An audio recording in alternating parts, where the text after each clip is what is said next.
રાજસ્થાનના ચૂરુમાં દિવસે જ થઈ ગઈ રાત. આંધી આવતા રેતીથી ભરાઈ ગયું આકાશ. 10 મિનિટ સુધી દિવસે જ રાત્રિ જેવો છવાયો અંધકાર.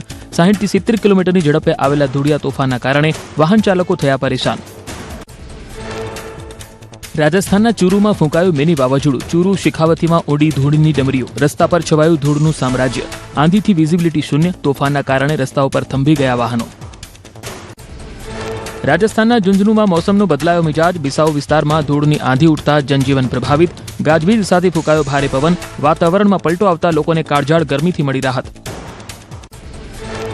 હરિયાણાના વિવિધ વિસ્તારમાં વાતાવરણમાં આવ્યો પલટો. હિસાર, સિરસા, ભિવાની, સોનીપત, પાનીપત સહિત અનેક વિસ્તારમાં આંધી તોફાન સાથે વરસાદ. સિવાનીમાં 100 મીટર ઊંચું દેખાયું ધૂળનું તોફાન. ગુરુગ્રામમાં ગાજવીજ સાથે વરસાદ પડતા રસ્તા પર ભરાયા પાણી. હરિયાણાના રોહતકમાં ધૂળભરી આંધીથી મચી તબાહી. 60 થી 70 કિલોમીટર પ્રતિ કલાકની ઝડપે ફૂંકાયો પવન. ઠેર ઠેર મહાકાય વૃક્ષો અને વીજપોલ ધરાશાયી. આંધી આવતા આકાશમાં ધૂળ છવાઈ. દિવસે જ છવાયો અંધારપટ. રાજધાની દિલ્હીમાં જામ્યો વરસાદી માહોલ. હેલી રોડ, સાઉથ દિલ્હી સહિત વિસ્તારોમાં વરસાદથી વાતાવરણમાં પ્રસરી ઠંડક. લોકોને ગરમીથી મળી રાહત. ચોમાસું ચૂક્યું ગુજરાતમાં આગમનની સામાન્ય તારીખ. 15 જૂન ગુજરાતમાં ચોમાસાના આગમનની તારીખ. હજુ સુધી આગમનના નથી એંધાણ. એકાદ સપ્તાહ જોવી પડશે રાહ. ચોમાસા માટે મોટાભાગના પરિબળ પ્રતિકૂળ. દેશમાં શાંત ચોમાસાએ વધારી ચિંતા. એક સપ્તાહથી અરબ સાગરની શાખા સ્થિર. 7 દિવસમાં સહેજ પણ નથી જોવા મળી પ્રગતિ. ગુજરાતથી હજુ 250 કિલોમીટર દૂર છે ચોમાસું. રાજ્યમાં આગામી 7 દિવસ વરસાદની હવામાન વિભાગની આગાહી. 18 જૂનથી દક્ષિણ ગુજરાતમાં હળવાથી મધ્યમ વરસાદની સંભાવના. અમદાવાદમાં રહી શકે વાદળછાયું વાતાવરણ. દક્ષિણ ગુજરાતમાં આગામી 3 દિવસ વરસાદની આગાહી. સુરત, તાપી, નવસારી, ડાંગ, વલસાડમાં પડશે વરસાદ. દમણ અને દાદરાનગર હવેલીમાં પણ વરસાદની આગાહી. અધિકતમ તાપમાનમાં નહીં થાય કોઈ ફેરફાર. સૌથી વધુ ભાવનગરમાં નોંધાયું 41.4 ડિગ્રી તાપમાન. ટીટોડીના ઈંડાના આધારે ચોમાસાનો વર્તારો. અમદાવાદના અંગણજમાં ટીટોડીએ મૂક્યા ઈંડા. 4 કે તેનાથી વધુ ઈંડા મૂકે તો સારો અને સમયસર વરસાદ વરસે.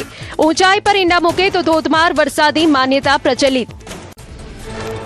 દેશભરમાં કાળઝાળ ગરમી વચ્ચે કાશ્મીરમાં જન્નત જેવો માહોલ. શ્રીનગરના દાલ લેકમાં પ્રવાસીઓની ભારે ભીડ. પર્યટકોએ દાલ લેકમાં શિકારા રાઇડની મજા માણી. નયનરમ્ય નજારો જોઈ સહેલાણીઓ મંત્રમુગ્ધ થયા. દીવના નાગવા બીચ પર જાહેરનામાનો ઉલાડ્યો. પ્રતિબંધ હોવા છતાં દરિયામાં પ્રવાસીઓએ માર્યા ધુબાકા. પોલીસ આગળથી હટાવે તો પાછળના રસ્તેથી દરિયામાં ઘૂસીને લગાવે છે ડૂબકી. વડોદરા મનપા પાલિકાની ઘોર બેદરકારી. પાણીની તંગી વચ્ચે કોઠી 4 રસ્તા પાસે લાઇનના વાલમાંથી ઉડ્યા પાણીના ફુવારા. હજારો લીટર શુદ્ધ પાણીનો વેડફાટ થતા વેપારી નાગરિકોમાં રોષ. કોકરોચ જનતા પાર્ટીના સંસ્થાપક અભિજીત દીપક પર રાજસ્થાનના જયપુરમાં હુમલો. શહીદ સ્મારક પર પાર્ટીના પ્રદર્શન દરમિયાન અજાણી યુવકે માર્યા લાફા. લોકોએ થપ્પડ મારનારને માર્યો ઢોરમાર. પોલીસે યુવકની શરૂ કરી શોધખોળ.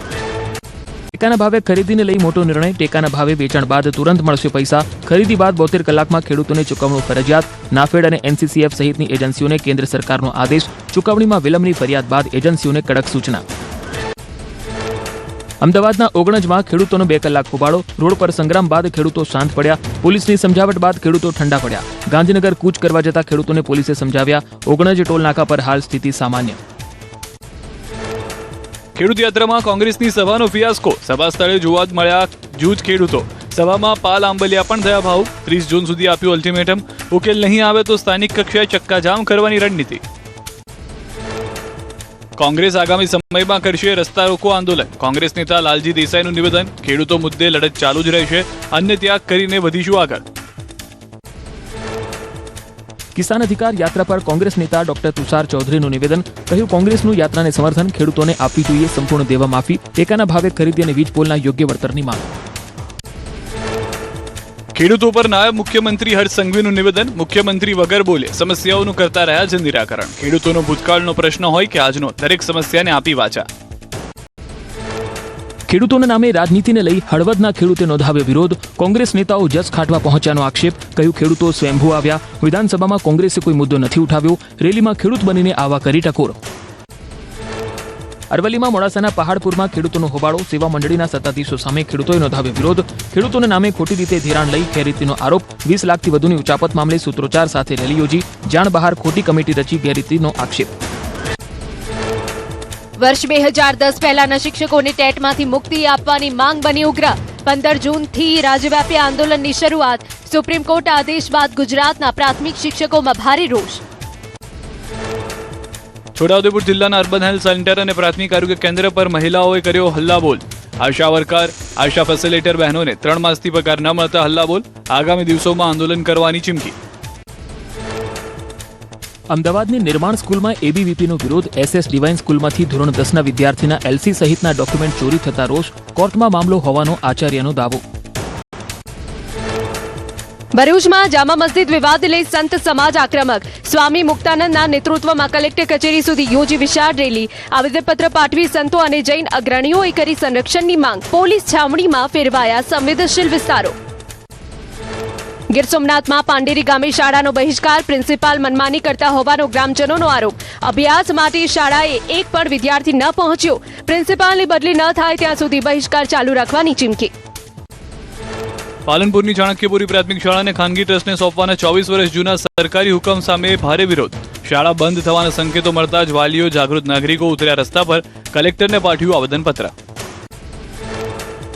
શિક્ષકો પર આપેલા નિવેદન બદલ કૃષિમંત્રી રમેશ કટારાએ માંગી માફી.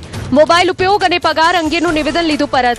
રમેશ કટારાએ ખચકાટ વિના સ્વીકારી ભૂલ. વિવાદિત નિવેદન પર મુકાયું પૂર્ણવિરામ. કૃષિ રાજ્યમંત્રી રમેશ કટારાએ માફી માંગ્યા બાદ રાષ્ટ્રીય શૈક્ષિક સંઘના પ્રમુખનું નિવેદન. કહ્યું, મંત્રીજીએ ખુલ્લા મનથી માફી માંગી. શિક્ષકોના મનમાં મંત્રીજી વિશે રાગ દ્વેષ નથી. સાથે મળીને સારા શિક્ષણ માટે કરીશું કામ. ભાજપ સાંસદ મનસુખ વસાવા પોતાની જ પાર્ટીના નેતાઓ પર વિફર્યા. કહ્યું, વિરોધ પક્ષ કરતા આપણને આપણા જ નડે છે. પક્ષ કે પદની પરવા કર્યા વિના દારૂ જુગારના અડ્ડાવાળાઓને મદદ કરતા નેતાઓને ખુલ્લા પાડવાની આપી ચેતવણી. પ્રોટોકોલ મુજબ સ્વાગત ન થતા નાંદોદના ભાજપના ધારાસભ્ય થયા નારાજ.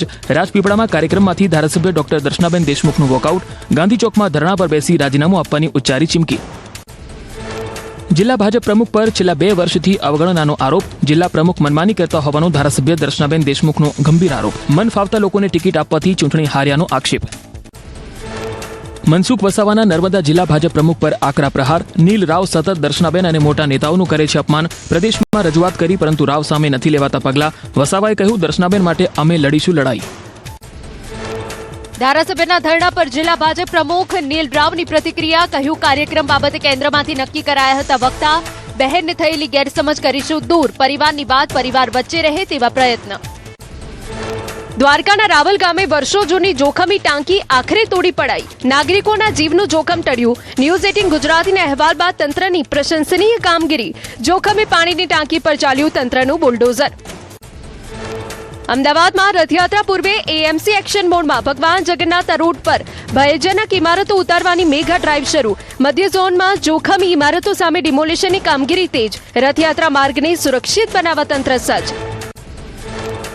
ગીર નેશનલ પાર્કમાં હવે 22 જૂન સુધી જોઈ શકાશે સિંહ. આ વર્ષે ચોમાસું વહેંચાતા 7 દિવસ મોડું પડશે સિંહોનું વેકેશન. 15 જૂનથી બંધ થતું સફારી પાર્ક 23 જૂનથી થશે બંધ.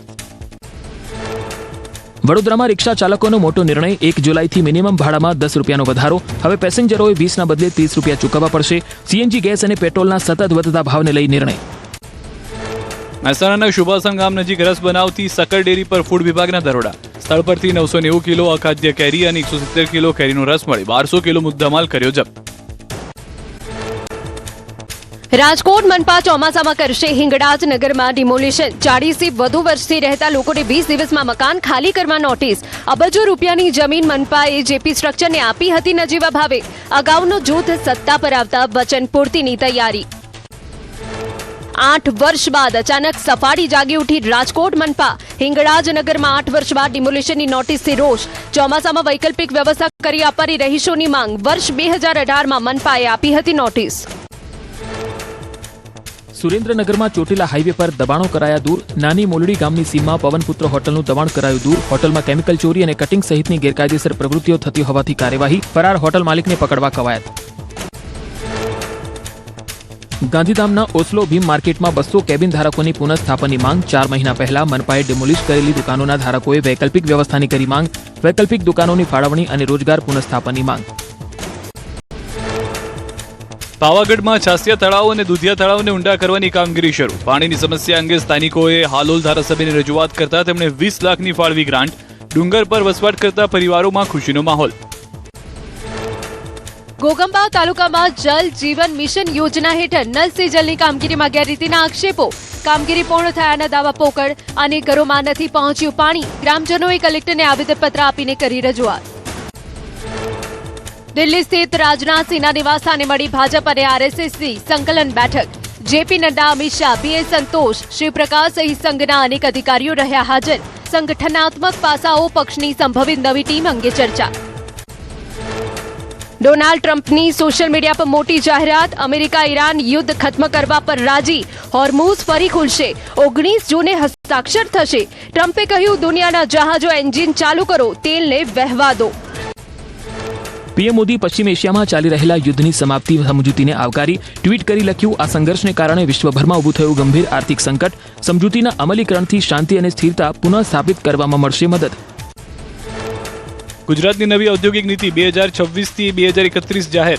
મુખ્યમંત્રી ભૂપેન્દ્ર પટેલે મહાત્મા મંદિરમાં કરી જાહેરાત. Semiconductor, AI, defence manufacturing, drone ક્ષેત્રોને વિશેષ પ્રોત્સાહન. ગુજરાતને વૈશ્વિક રોકાણ અને આધુનિક ઉદ્યોગનું હબ તરીકે વિકસાવાશે. 10,000 કરોડથી વધુના રોકાણ પર વિશેષ પેકેજ. અલ્ટ્રા મેગા પ્રોજેક્ટ્સ માટે વિશેષ પેકેજની કરાઈ જાહેરાત. રોકાણકારોને વધુ સરળ અને ઝડપી મંજૂરી પ્રક્રિયા થશે ઉપલબ્ધ. નવી નીતિ ઔદ્યોગિક વિકાસને આપશે નવી ગતિ. આઈઆઈએમ અમદાવાદ અને ખેતિકા ફાઉન્ડેશન વચ્ચે MOU. Clean food 2030 India mission કરાયું લોન્ચ. અલ્નીનો જેવી આબોહવાની અસરો સામે ખેડૂતોને કરાવશે સજ્જ. નવેમ્બરમાં ક્લીન ફૂડ ઇન્ડિયા 2030 સમિટનું આયોજન. નીટ પુનઃ પરીક્ષાના એડમિટ કાર્ડ જાહેર. ડાઉનલોડ કરતા પહેલા રિફંડ માટે બેંક ખાતાની વિગતો ચકાસવી અનિવાર્ય. ઉમેદવારો ઓફિશિયલ વેબસાઇટ પરથી એડમિટ કાર્ડ કરશે ડાઉનલોડ. અમદાવાદ સાયબર ક્રાઇમની મોટી કાર્યવાહી. નીટ પેપર લીકના નામે છેતરપિંડી કરતી ગેંગના 3 સાગરીતો ઝડપાયા. ટેલિગ્રામ પર છેતરપિંડી આચરતી ટોળકીનો પર્દાફાશ. રાજસ્થાન અને બિહારથી પકડાયા આરોપીઓ. સુરતના ચોક બજારમાં 4 વર્ષની બાળકી પર દુષ્કર્મ કેસમાં કોર્ટનો ઐતિહાસિક ચુકાદો. આરોપી અંકિત ગૌતમને અંતિમ શ્વાસ સુધીની કેદની સજા. નરાધમને 60,000નો દંડ ફટકાર્યો. પીડિત બાળકીને 10 લાખ વળતર ચૂકવવાનો આદેશ. થરાદના લુણાવાથી નીકળી પ્રગતિ પથયાત્રા. મંત્રી ઋષિકેશ પટેલે આપી લીલી ઝંડી. કેન્દ્ર સરકારની યોજનાઓનો લાભ છેવાડાના વ્યક્તિ સુધી પહોંચ્યો હોવાનું મંત્રીનું નિવેદન. વાવ થરાદના પ્રભારી મંત્રી ઋષિકેશ પટેલે થરાદ માર્કેટિંગ યાર્ડમાં કર્યું વૃક્ષારોપણ. એક પેડ માં કે નામ હેઠળ મંત્રી કર્યું વૃક્ષારોપણ. સ્થાનિક આગેવાનો રહ્યા હાજર. સુરતમાં ઓલપાડ 84 તાલુકા સહકારી ખરીદ વેચાણ સંઘની યોજાઈ વાર્ષિક સાધારણ સભા. ખેડૂતો માટે 20% ડિવિડન્ડની કરાઈ જાહેરાત. 20,000થી વધુ ખેડૂતોને મળશે લાભ. ખેડૂત હિતના નિર્ણયો સાથે વાર્ષિક સભા સંપન્ન. અધિક માસના સમાપન અને સોમવતી અમાસ પર દ્વારકામાં ઉમટી પડ્યો આસ્થાનો મહાસાગર. ગોમતી ઘાટ પર હજારો ભક્તોએ કર્યું સ્નાન. મોટી સંખ્યામાં શ્રદ્ધાળુઓએ દ્વારકાધીશના કર્યા દર્શન. યાત્રાધામ શામળાજીમાં આસ્થાનો મહાસંગમ. સોમવતી અમાસ અને અધિક માસના અંતિમ દિવસે શામળિયાના દર્શને ઉમટ્યું ભક્તોનું ઘોડાપુર. ભગવાન શામળિયાને કરાયો દિવ્ય અને વિશેષ શણગાર. દેશભરમાંથી આવેલા પ્રવાસીઓએ દર્શન કરીને અનુભવી ધન્યતા. અધિક માસની પૂર્ણાહુતિ પર આણંદના વહેરાખાડી ગામમાં આવેલા મંદિરમાં ઉમટ્યું શ્રદ્ધાળુઓનું ઘોડાપુર. નદીમાં સ્નાન કરી મહાદેવના દર્શન કરી અનુભવી ધન્યતા. આ સ્થળ પર મહાદેવની ઉપસ્થિતિમાં મહાસાગર, માતા અને દરિયાદેવના લગ્ન થયાની લોકવાયકા.